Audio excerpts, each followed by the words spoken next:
Welcome back to another episode of the Rock Solid Sports Podcast. Today is Wednesday, June 11th, and we're in the NBA Finals now. Mm-hmm. We're in the Stanley Cup now. Mm-hmm. Another major coming up. Oh, yeah. I think there's a lot to talk about. Yes, there is. So we're going to do just that on the other side. So, yeah, let's do it.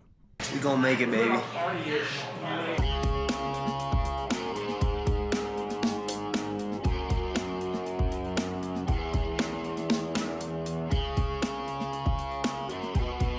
solid. Rock solid. Rock solid.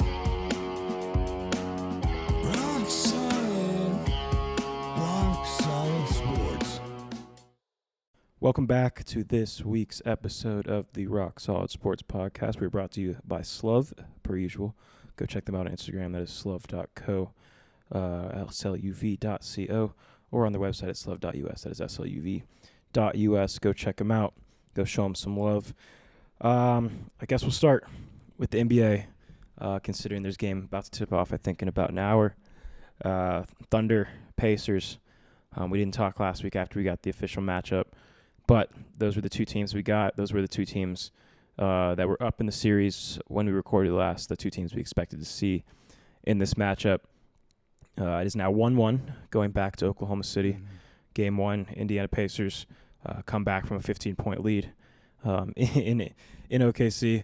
Hit a game-winning shot last second. Tyrese Halliburton, like his fifth clutch shot at the playoffs. Mm-hmm. Game two, an absolute ass-whipping Yeah. by the Oklahoma City Thunder. Mm-hmm. And I lost a bet because Miles Turner couldn't get 2 rebounds. So initial thoughts going into this game. We're back in Indy. Anything's going to change? The Thunder minus 5.5 right now. Do you think that's a good line? Based off of what we've seen so far, I'd maybe give the Thunder a little bit more than what they're getting right now. It's in Indiana. Yep.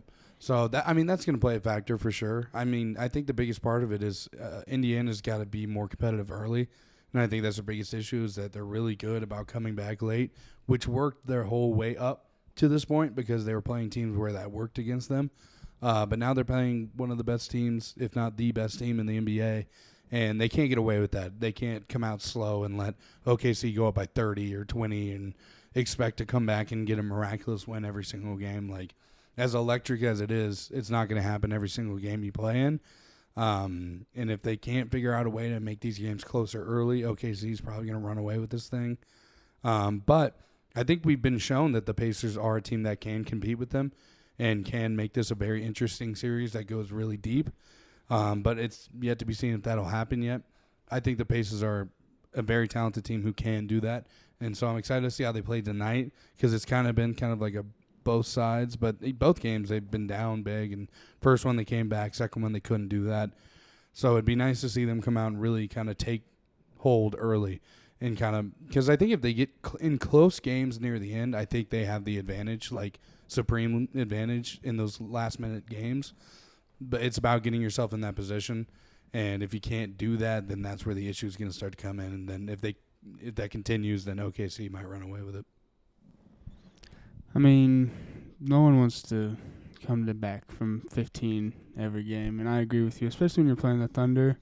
Not a viable game plan. No. But I agree with everything you said. I think they can hang with them. It's just they can't go down 15.5. Like, you got to keep it close.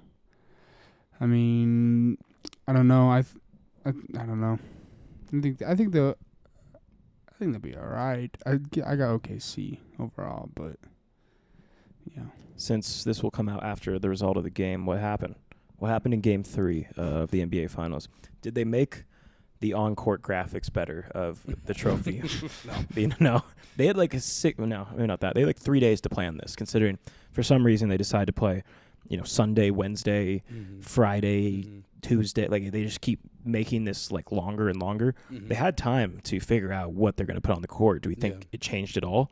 More YouTube TV ads, or? I think it's one of those things where we're in a world where a team can play hockey and they can shovel off that ice and move it and do what they need to do on it and then replace it with an entirely perfectly built basketball court. And you tell me you can't put a fucking finals logo on that?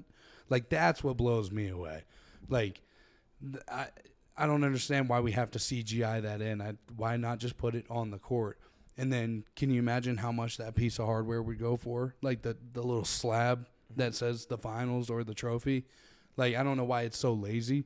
It just doesn't make much sense to me.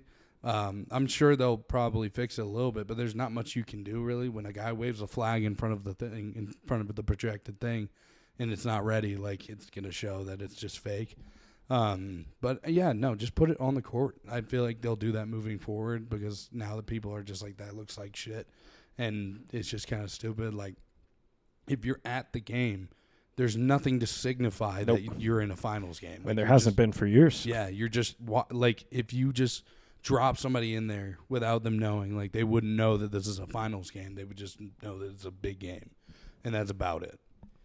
Yeah, he was talking about waving flags and nostalgia. Right now, not a good time in this country, but for we used to be a proper country. Talking about the finals, that is. We used to have the logo on the court, Caden. Why haven't Adam Silver just go away from that? He's cheap. It's cheap. That's my logical answer. Is it because of his... Bald man's cheap. Is it because there's religion? I don't know what his religion is, so... you want to guess? Yeah. I think. Nope. I honestly don't know. I think he might be. He went to Duke. Maybe that's the reason. I'm not No. I just said it's because he went to Duke. I think that's fair. Yeah, it is. Yeah. Caden, do you think that's... I mean, like, the NFL does a great job where you know it's the playoffs. You know what I mean? Like, we know it's the playoffs. And you go into the wild card, you know it's the wild card. When you go into the divisional, you know it's the divisional. When you go to the conference championships, you know it's the conference championship. When you go to the Super Bowl, everything is... It's about 1 million times more advertising than it was the week before. Why in the world can't the NBA just do this one simple thing and just put the Larry O'Brien back on the court? Where's Larry? Donde está es Larry? We lost him. He's lost in the sauce. Who is Larry O'Brien? Oh, you asking legitimately? Yeah, I have no idea. He's got to be like a Vince Lombardi figure, right? Would you like to look this up, Caden? I got you. I mean, I figured you would know. Honestly, that's why I didn't look it up. No, I mean, Larry to me is the trophy. That's the only Larry O'Brien. I know what you're saying, but yeah, I have no clue. Who is Larry O'Brien? That's what I looked up. Not what is, who is. They always ask, what is Larry? Larry O'Brien. How was Larry O'Brien? Was an American politician and commissioner of the NBA from 1975 to 1984. Take politics. You see how this all just circles back to politics. No, I was kidding. Okay, well, if you guys heard that. Yeah. So I'm looking if there's anything else interesting about him. You go ahead. Honestly, he's from a long time ago. I'd stop looking. Yeah. So he negotiated. Bigoted racist. He negotiated the ABA and NBA merger. Nice. Good for him. As the Denver Nuggets and Spurs, Pacers, and New York Nets joined the league. Mr. Nugget.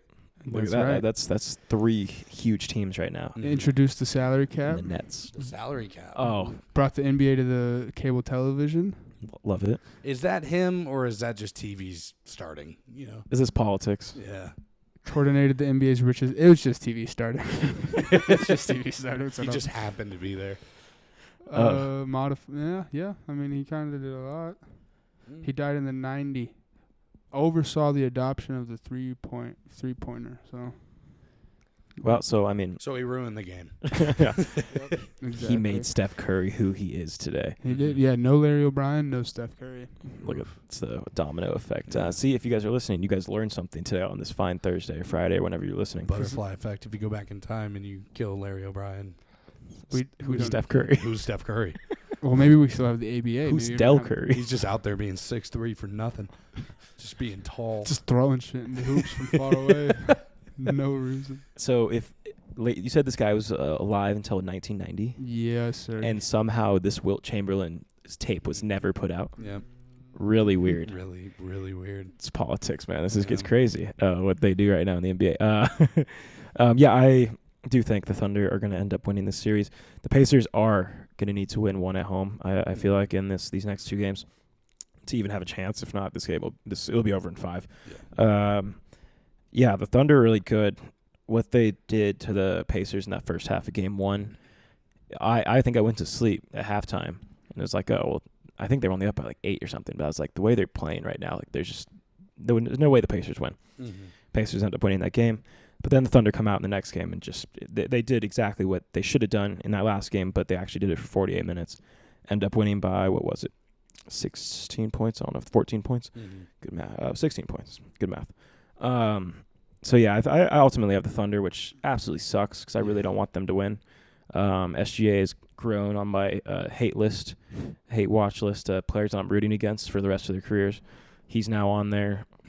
Chet Holmgren on there. Most of their team's pretty much on there except for, like, Alex Caruso. Like, if he ever wanted to come to Denver, that'd be pretty dope. But, yeah, any other NBA news off the top of my head? I know Kevin Durant was in some trade rumors today. Notable teams, I think the Heat, Rockets, Timberwolves, Spurs. I think there was the Knicks. Teams that are interested in Kevin Durant. I think there was a report a couple days ago. Don't know how true it was. I know it was from a real source because I did a little bit of research. But again, you don't know how those sources work, especially with Kevin Durant. That he was most interested to go to the Spurs, which I think if you put him, De'Aaron Fox, Wemby, and somehow they can keep the number 2 pick along with a couple of these other players you have, they might be able to be a top 3 seed in the West next year. Yeah. I think there's a couple other teams, too. If you send Kevin Durant, probably be really good, too. Do you have a preference? Do you have a place maybe you want to see him play next year? Honestly, it's just kind of one of those things where I feel like he's going to pick wherever he feels he has the highest chance of winning a ring. And I think because you said Indiana is one of them? No, it was Heat, Knicks out east, Timberwolves, Rockets, Spurs out west. Yeah, so I think, like, right now he's looking to go somewhere where he could probably win a ring, which I would say is probably the Knicks. I think he's the only person that heard that noise that just came out of my mouth. I did not hear it, no. It was nuts. But I'd say Knicks is probably the highest possibility right now because I think that's a team that's ready to win finals, and especially if they can get a good coach. I think they're a team that's ready to make a run. So that would probably be my pick. I could see maybe Timberwolves to go play with Ant. I don't think Miami. I don't think he wants to go to a mid to low level team right now. Like, it's just there's no point. I think if he could go back in time and make things different, he would have never went to Phoenix in the first place because I think he saw that as a place where he could go and win a ring, and that just didn't end up happening, and things kind of just fell apart there. But I think overall, Nuggets in 6. Yeah, we ruined them. Yeah, literally. And so I think he'll probably more than likely go to the Knicks. I think that's the best fit for him if he wants to win right now. Either that or the Timberwolves to pair him up with Ant and kind of take some pressure off of Ant. I feel like that's the biggest issue with the Timberwolves is that so much of their winning ways relies on him playing out of his shoes. And if you had another guy in there playing with him that could kind of hold another half of the team, like they'd probably be a little bit better. So I'm interested to see what he does, but if I had to put money on one, it'd be the Knicks. The only one I thought of just for the lore was the Timberwolves. But I think they'd be fun with him on there. My only thing is, like, who would you have to give up to get him?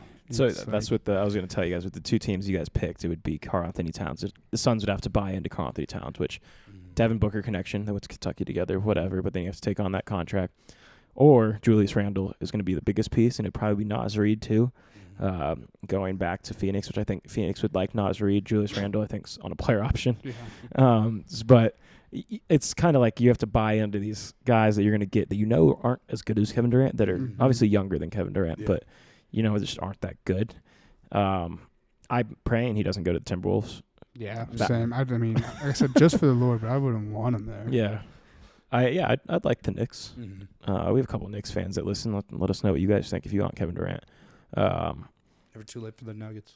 Yeah, I mean, we haven't been rumored in these. And the Suns, I just don't think they want Michael Porter. And also, I don't think that they're going to make any changes to the Nuggets, and I think that's what people are getting the vibe of right now. And we're making some changes around here, hopefully. Hopefully.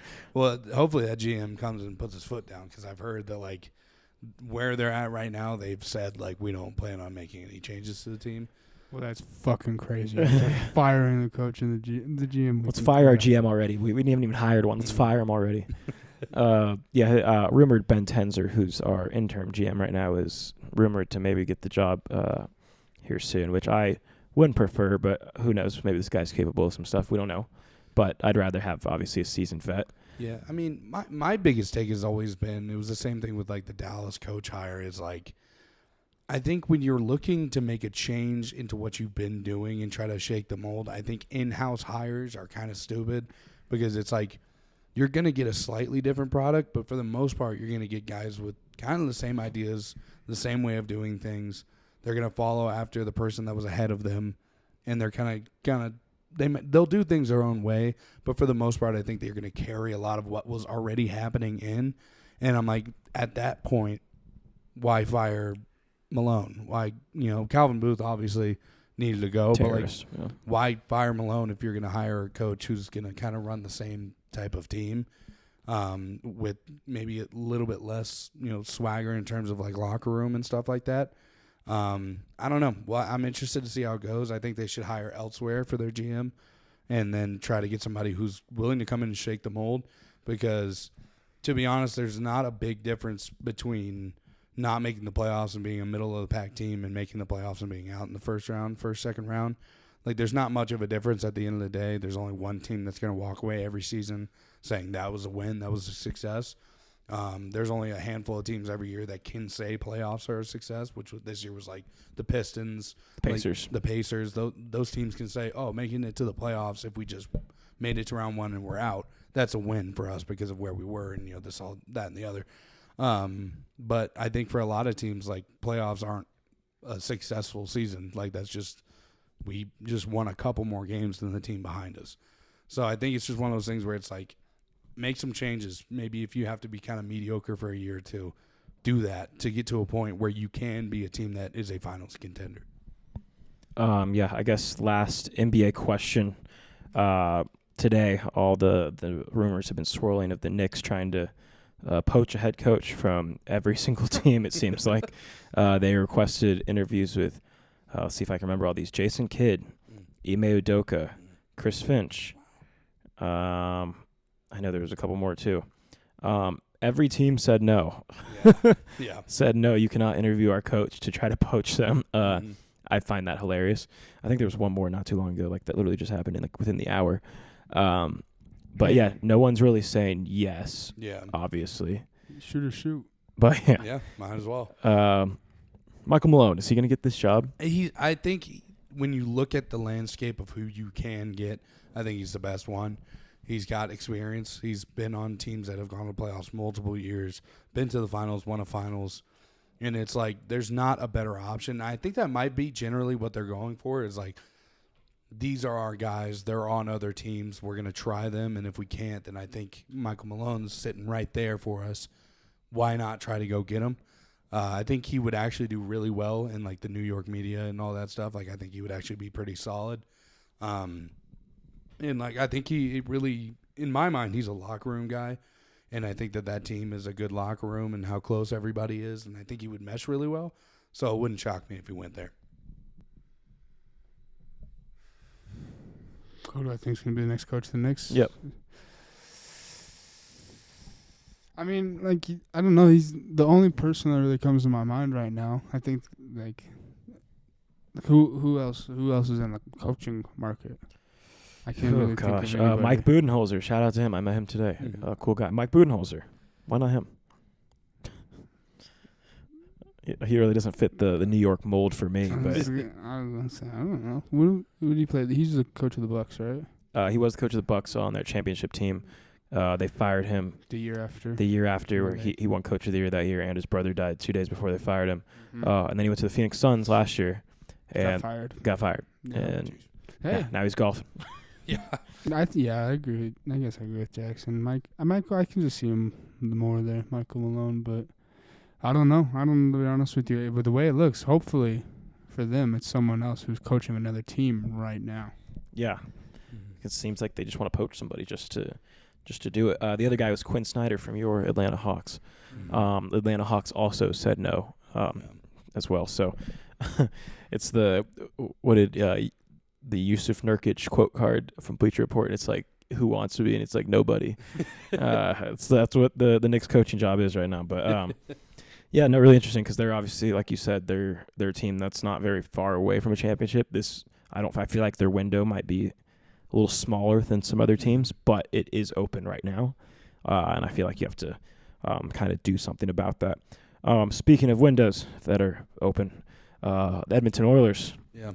Their window's been open for quite a few years now. Connor McDavid's, that is, especially.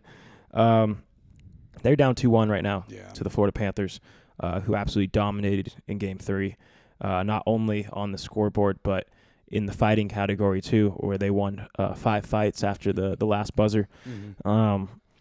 Is Connor McDavid going to win the big one? I don't think so. We had to talk about this exact same conversation. Somebody asked me at work today. They were like, "Who you got?" And I was like, "I want Edmonton to win because I want Connor McDavid to win one, but I just don't think they're going to win. I don't know what it is about them, but you're playing a team that's been where you're at 3 times in a row, and that's not an easy thing to do. And I think they have that experience. I think it keeps pushing them through. I think they're slightly the better team, and it's just tough because you want McDavid to get it done, but it's just hard to see it happening. But who knows? Maybe they can turn something around, make something happen. They're a good hockey team. I believe that it's possible, but I'd say right now, money on the line, I'd probably have to go with the Panthers. Any thoughts? Is this a rematch of last year? It is a rematch of last year. Okay, I thought I was saying like this is really deja vu. Yeah. I don't see it. I don't see it happening. I did see all the fights though. That was crazy. That was cool, huh? Yeah, but I don't know. I just my fault.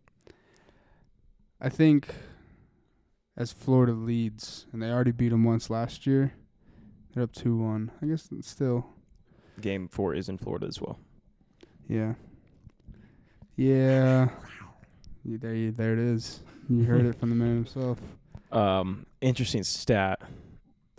This was brought to me by, I believe, Pardon My Take, Wayne Gretzky, Oilers, I believe. I think he was on that team at this time, against someone, I forget who it was, about the 1990s, 2000, I think it was around there. These were the last 3 Stanley Cup rematches, by the way. So the last 3 times that these matchups have happened 2 years in a row. It was Wayne Gretzky. First year he lost in Stanley Cup. The next season, you know how they have the superstition of don't touch it after winning the first trophy. Don't touch it after touch the cup after. First year, Wayne Gretzky didn't touch it in the conference finals after winning it. Second year, he touched it. They ended up winning. Sidney Crosby, Penguins, Detroit Red Wings, 2 matchups. First time, Sidney Crosby didn't touch the trophy. They lost. Second time, touched it. They won. Yep. Connor McDavid last year didn't touch the trophy. This year he did. Mm-hmm. They're now down 2-1 to the Florida Panthers. Yep. In what's been a very exciting series, by the way, if you haven't watched.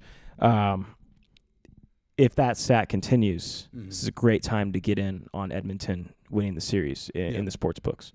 So not betting advice, but betting advice. Yeah, and, sometimes superstitions don't have shit on a good hockey team. Yeah. And unfortunately, that might be our situation.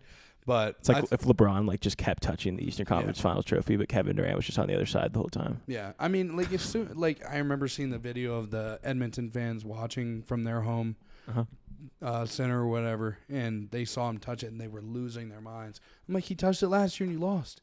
Like, I feel like it's only a really good superstition until it doesn't work, and then it's like, just touch it now. Who cares?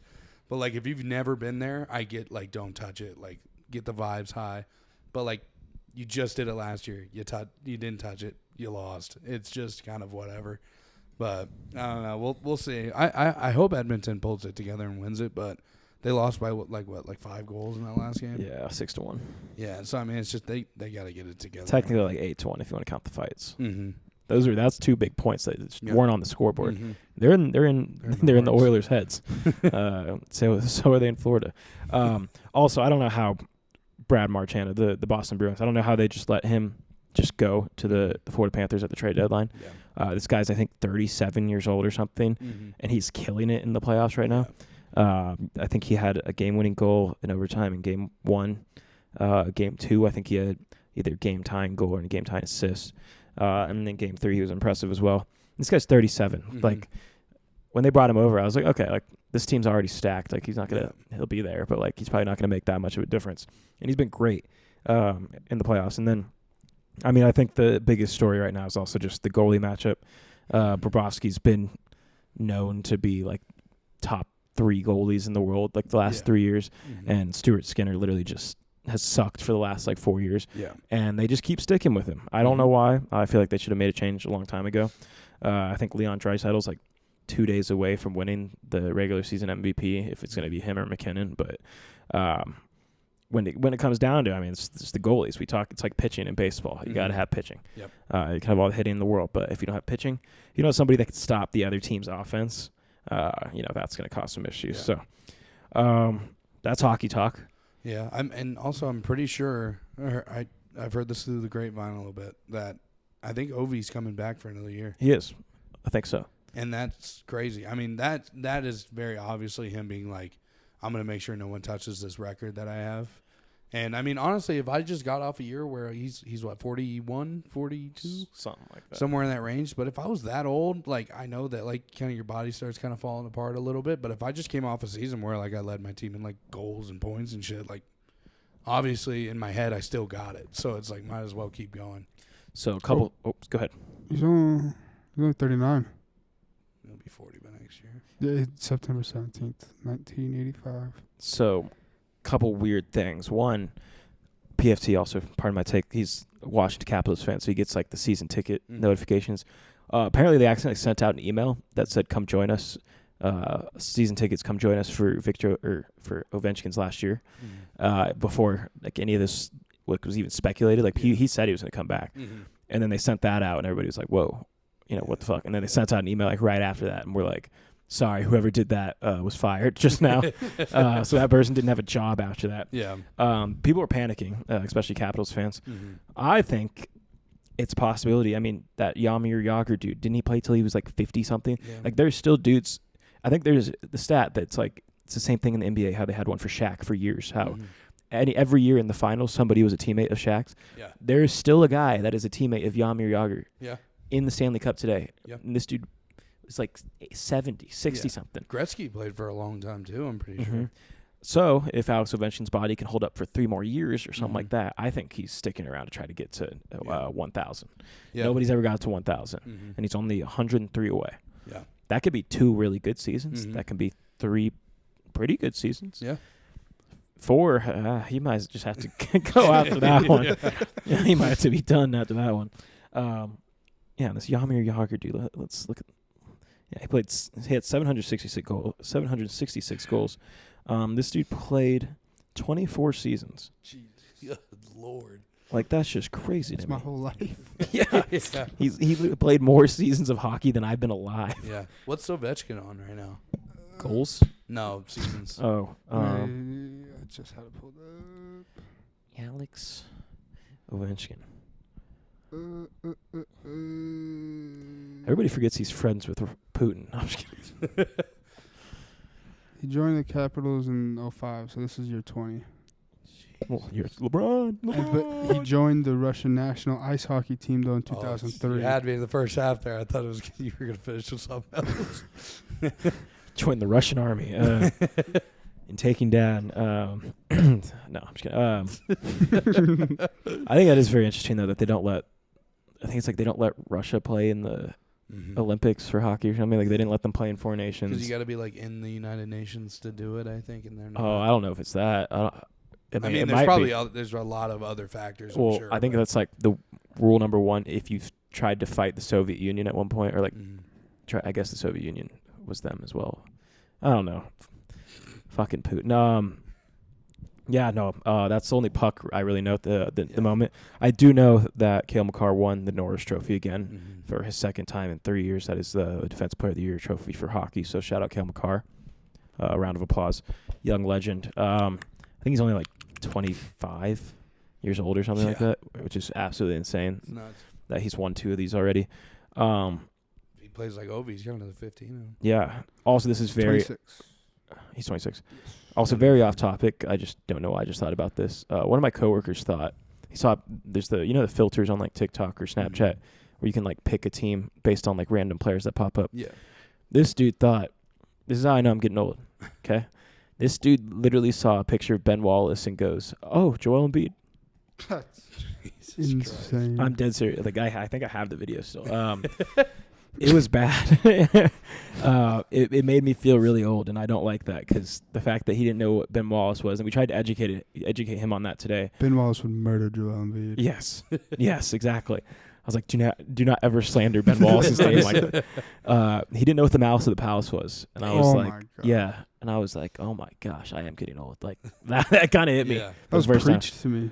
Yeah, there was That a documentary on it that we watched. a great documentary. That we took like time out of our days to go watch because we knew it was going to be good.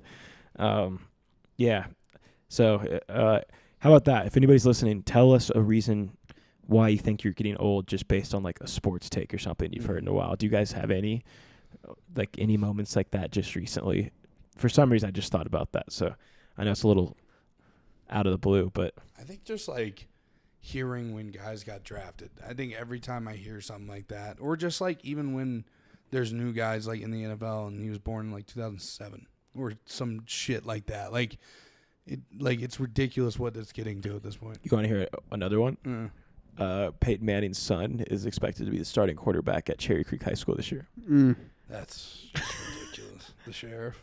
Isn't that nuts? That's kind of crazy. And then you just start seeing the kids of all these players like getting drafted, and it's like I watched him play. Like it's not that long ago. It doesn't feel like I think it was like we were talking about like high school or something, and you realize how far away that was from where I am now, and it's like Jesus Christ. That was like fucking like 8-9 years ago, and it's like I'm old as shit. I mean, I'm not. I'm young, but Feels old. feels old. Some people relive those days every day. Some, almost. You want to see my huddle tape? Yeah. I don't think you picked up on what I was saying. I hope you did. You'll think about it later. No, I hear you. Okay.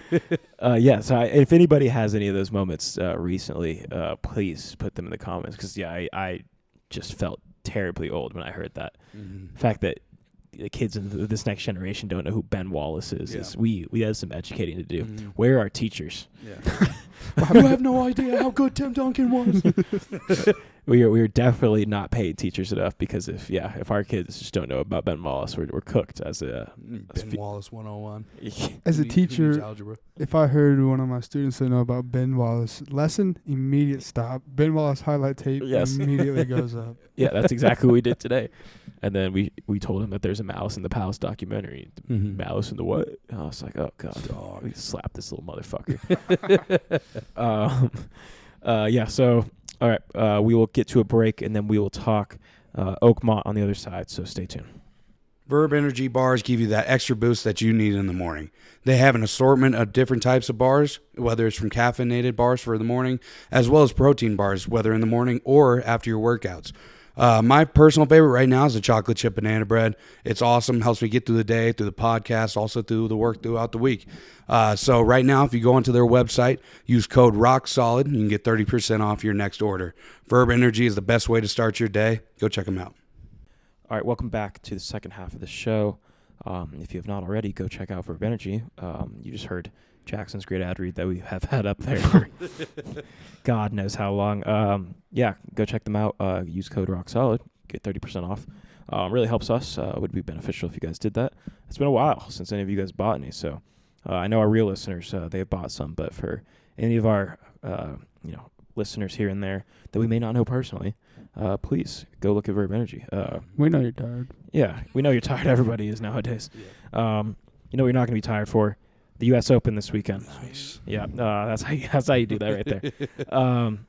U.S. Open in Oakmont, known as one of the hardest courses, if not the hardest golf course in all of golf. It has historically been known for that in Pennsylvania. I am very excited. Every year we watch golfers, whether they tear it up at Augusta, going minus 15, whether they tear it up at some of those courses in the middle of, May when no one's really watching, when Scotty Scheffler decides to just put 30 strokes on everybody. Yep. Pause. Some of those courses, it's kind of a great feeling when you watch the U.S. Open at Oakmont, when you see some of these golfers just struggle, and you realize, hey, sometimes they're humans too. Yeah. Does it take way extra force, of grass or sand or other obstacles they have on that course to do that to them? Yes. But does it still make us happy that the course can win just sometimes like it does against us 90% of the times? Yeah. Yes, the answer is always. It makes us happy. People are projecting that the winner of the U.S. Open this week may finish a +1, a +2, even, -1, -2, something in that 5-stroke range. It is going to be exciting. And that's the thing too. People are talking about Scottie Scheffler today, how amazing he's been. He's not going to have any issues with this course. No. He is, naturally. But the thing is, if he gets a bogey, 3 holes, he bogeys 3 holes, goes a +3 in a round. I think there's a lot of other guys in this field that are going to do significantly worse than that. We're going to have some picks, I guess, first. And do any of your picks involve winner? Yes. Oh. Yours? Well, I mean, technically no, but I do have. Okay. Do you have like a top 3 or top? Yeah, so I have like a top guy in the top 5, 10, and 20. Okay, so yeah. Okay, so we'll get there in a second, but we'll go winners first. Just pick who you think's going to win. Obviously, we know the answer, but if you had to pick anybody besides Scottie Scheffler, who do you think would win? Oh, man, it's a toughie to even think about. It's part of one of my picks. One thing I don't think is going to happen is I don't think Bryson's going to play well. I think his shot has a tendency. He hits it really far, but sometimes control goes out the window, and if he finds himself in that ankle-high rough, I don't care how good you are at golf. Like, you're going to see guys, like, taking a 60-degree out of that and punching it 5 feet to the right to get it back on the fairway, and that's going to take a lot of strokes off of people. So I don't think it's going to be him. I think it's tough. I don't think Rory's going to do it. I think he's been taking too much time off. I think there was a moment after the Masters where everybody's like, all right, he's either not going to have that weight anymore, he's going to start playing his ass off, or he's not going to have that weight anymore and he's not going to care as much, and he's going to kind of just do whatever. I think it's the latter there. I don't know. Like, I'm looking at odds right now, and it's a lot of guys we know. I think, honestly, like, I have Scottie winning it. I think he's going to add another notch to that Grand Slam belt. But I wouldn't be surprised if this is one of those tournaments where it's Scottie and then just 6 guys you've never heard of in your entire life that are just having a great day. That's kind of how it's been. Like, Ben Griffin has been kind of on a decent run. He had kind of a collapse in the last one, but, he's been hanging in there. I think he's playing hot right now, and this is a course where if you can play hot, you can stay safe, you can really do well because, like you said, I mean, the winner might not have that crazy of a score. That's where a lot of these, like, no-name golfers are going to be able to try to kind of have their time in the sun. But as much as I want to pick somebody other than Scottie, I just don't think I can. Any thoughts?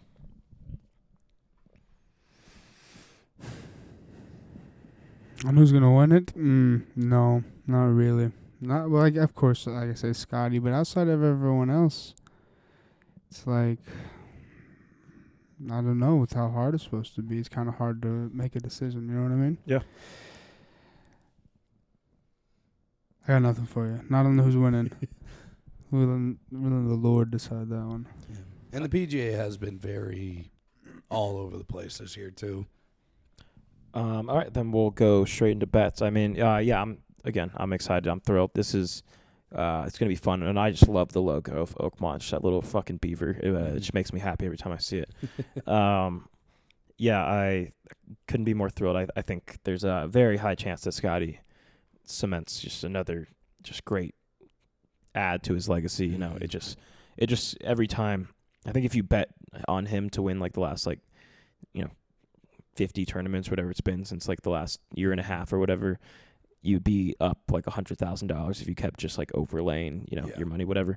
Like you overlay your winnings or you place the same bet, whatever it was. I saw that stat, and there was the same thing with like Patrick Mahomes in like regular season games. Like that just shows how dominant he's been. I guess I'll go with my picks first. I had 3-leg parlay with a guy that I think is going to be really good in this is Cameron Young. Honestly, I have no clue why, but I've just heard a lot of buzz about him. Couldn't tell you exactly why, what the reason this buzz is, but a lot of people are talking about Cameron Young this week. I think he's been playing good in the past few. I think he did pretty well at Oakmont a few years ago when they were here. So I had him finishing top 10, Scotty Scheffler finishing top 5, and then Patrick Cantlay finishing top 20. I kind of just took his age. He was plus like 105, I believe, by himself to be top 20. His age just kind of playing a factor there, that the fact that he's probably played this course multiple times rather than some of these new guys like Ludwig, some of these other younger guys too, Tommy Fleetwood, Bryson, Xander. Patrick Cantlay's been here a while, so I feel like if anybody has a chance that has seen the course, I feel like he'll be good for a top 20 finish. He's been kind of up and down this year, but in some of the harder tournaments like the Masters, the RBC Heritage, like he's been in that top 20 range. So you can get that at plus 4,066 on DraftKings. $10 for 416. So if anybody's interested, tail that. Put it in the comments if you did. Jackson. Okay, so I'm going to start from my highest finishing to my lowest. So I got Scotty finished in top 5. I think that's pretty much a hit. I mean, he may not win it, but I have a pretty good feeling he's going to be in that top 5 for sure. The second guy in the top 5 is a guy who I feel like is, I mean, nothing's ever truly due, but like if there's a guy who's due, it's Colin Morikawa to have a just solid tournament. He's been kind of like right below that like top 5 mark for like most of the year. I think he's due to have kind of a day out there, and he's one of my favorite golfers, so I think he's going to have a pretty decent shot at making a run to win it. I like his game. I like how he plays. I think he's going to finish top 5. Next, I'm making spins. I'm putting money on the Spaniard. Oh, no. I'm going on John Rahm. To finish what? Top 10. Oof. So I think he'll be right around there. So that'll be a sweat, I think. Yeah, we're gonna definitely clip this, Yeah. and then we're gonna use that other clip once John Rahm does not finish. Okay. But I'm giving him another chance. Who knows what will happen? But I think it might just be one of those things, like you said, where he's played the course a lot. He's been around the tour a lot. So I'm interested to see how he plays. I think he's another guy who's kind of due. Like, he's been kind of bouncing back from the piss poor year he had last year. And I think he's set up to, do something decent at some point. And I'm hoping it's now.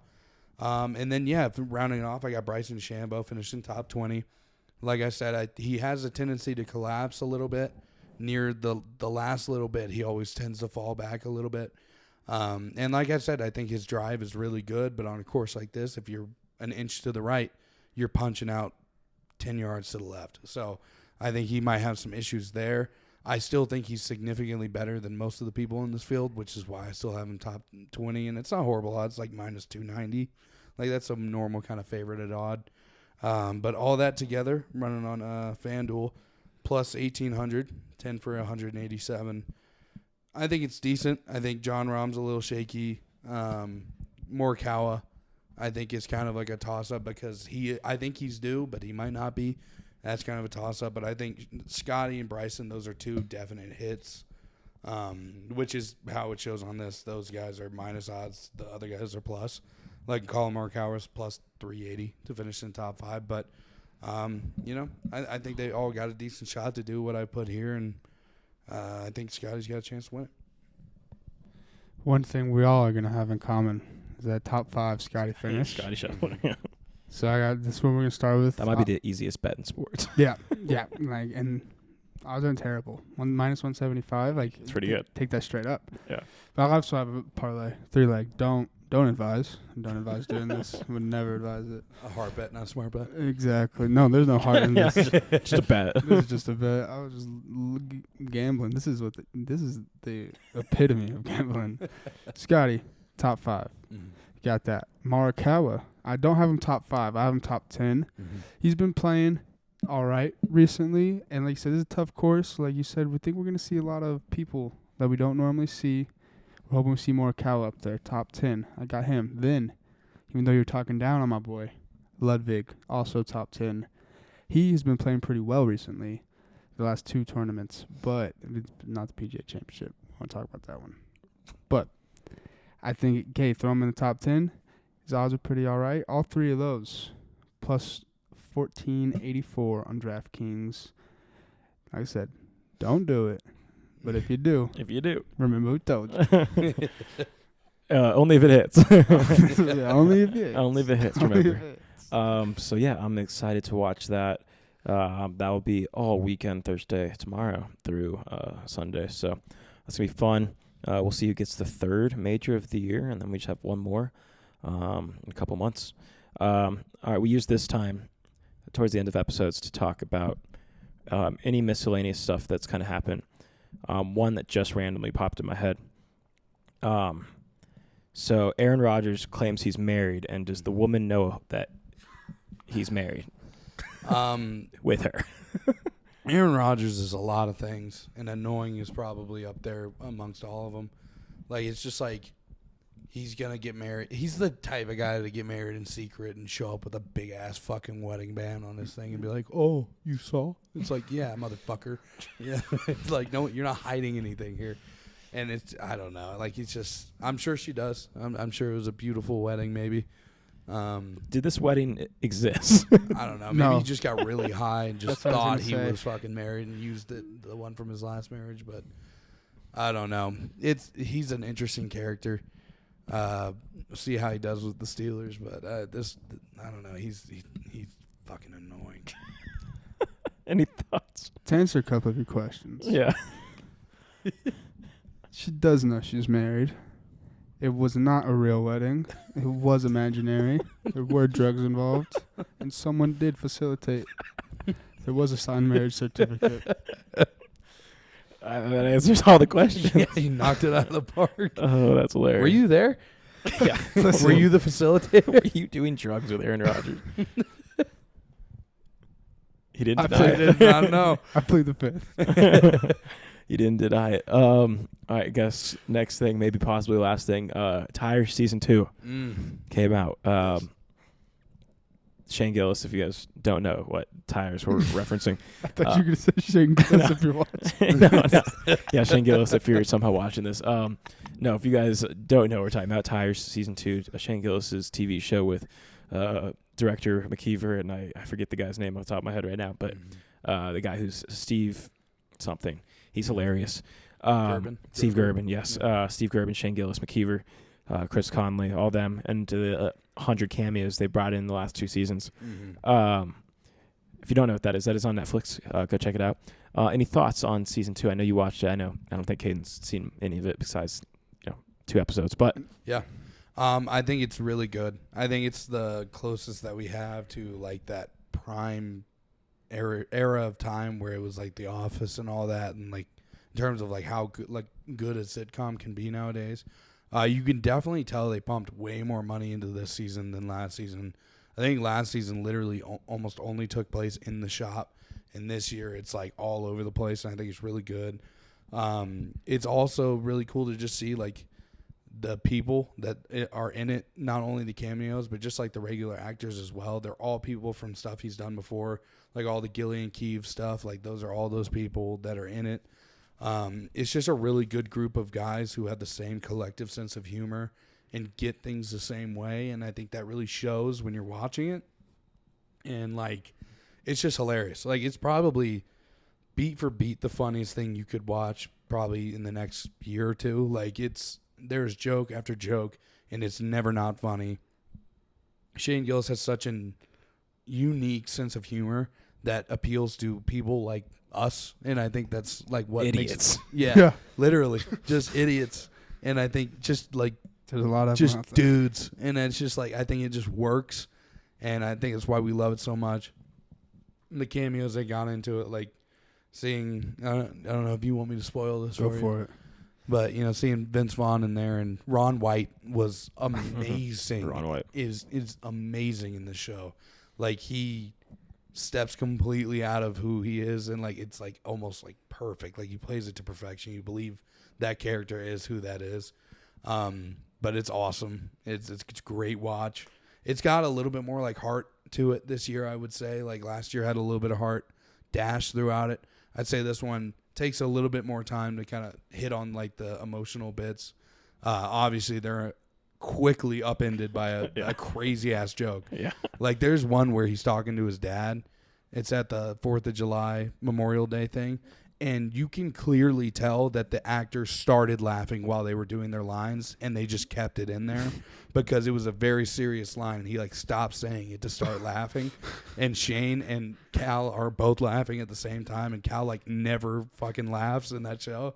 So like you can tell like how real it is and what they keep in there. There's just a lot of heart behind it, and I think it shows how funny it is, and just also how good of a show it is.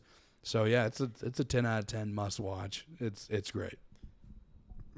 Any thoughts? I think that's what makes shows so great sometimes, is whenever you can tell the first season is like kind of really small budget. Let's just see how this goes. And it's really good, and you can tell everyone likes it, and then you get to grow with the show almost. Mm-hmm. But I watched the first season, loved it. Obviously, I haven't really been able to watch it. I've seen like random episodes. Like when Joey's watching TV, I just sit down and kind of start watching. But I tried to start watching it. I have a bad thing about falling asleep when I watch TV. And movies. And movies, yes. Loud movies. Documented. In IMAX. But I'm excited to watch it. From what I've seen, it's hilarious. And I mean, Shane Gillis, I don't think he could let me down. He's the only comedian I've ever seen live, so he has a special place in my heart. Hell yeah. Yes, fucking hilarious. Season 1 was good. Season 2 is doubled the good, literally twice as many episodes. The fact that they were able to make 12 episodes just based off the 6 they had previously was great. The cameos, I think, were my favorite part. Mm-hmm. If you haven't seen it, sorry, yeah, spoilers. Vince Vaughn, Veronica's cool, the girl from TikTok who is the Shane's love interest in the movie. Mm-hmm. She is hilarious. Yeah. John Feidelberg, Francis Ellis from Barstool, they're both in it. Obviously, they brought back like Stavrio Halkis, Andrew Schultz, and whoever the hell the other guy is with Andrew Schultz every time, but he's hilarious too. Yep. They brought them all back. You mentioned Shane's dad coming in here. He was hilarious. Sandman. Yeah. They just executed, and I agree. It looks like they upped the budget. It looked like they upped the time to do it. And yeah, I think it's just everything worked out perfectly in their favor. I think it came out at a good time where there's really no other great sitcoms out. I know the new season of It's Always Sunny in Philadelphia comes out in like a year from now, or not a year, a month from now. But Tires, I think, will easily have its shine, especially on Netflix. It will be trending for the next 2 months, probably in the top 10. So, yeah, hilarious. I was listening to, if you have Twitter, you probably saw this. Both of you guys probably saw it. Didn't like it. But I was listening to Bill Simmons and Ryan Russillo's podcast, I think 2 days ago or yesterday. And they were talking about NBA offseason, sort of what we were doing. Talking about some mock trades, stuff like that. And Ryan Russillo he was very impressed with the show. I think he knows multiple of the people that are the actors behind it, but he also was really impressed on how good it was compared to season 2. The one thing he brought up was Shane Gillis's hook shot in one of the scenes. Mm-hmm. And he's very confident that in the 90s, Shane Gillis would have been a good power forward. Crafty touch around the rim. He thinks in another life, Shane Gillis is a 40-year-old retail worker that goes and plays like adult flag football in his off time and or men's pitch softball, whatever. Does all that. And he also thinks that Shane Gillis would be a good forward in the 90s. So I thought that was hilarious that was somehow the topic they got on. But if you haven't seen it, go watch it. Any other things before we get out of here, people? It's been 2 weeks, so I forget sometimes things that happen. I know you guys probably do too. I can't think of anything. Yeah, no, it's been pretty chill. A lot of golf. Nick Chubb went to the Texans. Oh, yeah. J.K. Dobbins went to the Broncos. J.K. Dobbins, Broncos, yeah. Stephon Diggs returned to training camp. Mm-hmm. Oh, his cocaine-fueled party's over? Yes. I didn't. Sources. Yeah, I remember talking to Christian. Because last weekend we were going to play golf at like 6:30, like we have been the last little bit, and I'm in charge of driving Christian, and so I'm calling him like 30 times, calling his girlfriend, like, hey, you want to wake up? And they never answered. So I walk up to their house and I open the door. It was just unlocked. So I just walked down and just slammed on the door and then opened it. It was like, you want to play golf today? He was like, oh, what's up, sexy? And then he got in the car. But to lead all that up to saying, he was saying he heard on Twitter like the mumblings of J.K. Dobbins. He's like, I don't think it'll happen, but maybe I was just dreaming. He thought he maybe had dreamt that J.K. Dobbins was maybe coming to It's Denver. been a rumor for like a couple days now, Yeah. like almost like a week. Mhm. Finally, it happened, and all the rumors I saw from like were just like Broncos like fan accounts. I'm like, oh, Yeah. what really, Mhm. is behind this? And then ends up here. Sources. Who has these fucking sources? Yeah. So congrats on another running back. Is he gonna start? Probably. Oh shit. I would imagine. Oh shit. Maybe him and then Harvey. Probably. Yeah, we'll see. Maybe like Estime or McLaughlin get it ahead of him, but I would imagine he starts. I mean, he's a comeback player of the year finalist. Yes. So If there's been one He thing did- that the Broncos are good at, it's rotating like a large running back roster. yeah, they'll all get, I think, a significant amount of minutes. Yeah. NFL preview coming soon. I'm excited for that, obviously. Mhm. This is episode 47, by the way. 47 to the public. Accidentally might be number 45, but we lost some files. But in the mind of the public, episode 47. So once episode 50 comes, we're going to record episode 50, and then we're going to figure out a way to kind of recalibrate maybe a couple things. Just look. Yeah, the look, possibly the intro song, B-roll footage, godly. We're gonna have to redo the ad already. There's gonna be a couple stuff changing. We're gonna look for interviews, stuff like that. So if you guys have any suggestions in the comments, please put them below. We would love to hear them. Unless they're rude, and then fuck you. No, I'm just kidding. But yeah, so we're gonna have 3 more episodes. Probably getting to the end of the NBA, end of the NHL, and then maybe like one episode of just bullshit. Kind of happens in midsummer when there's nothing else going on. Yeah. And then just in time for college football NFL season, we're going to get recalibrated with a season 2 of the Rock Solid Sports Podcast. So if you have any suggestions, please let us know.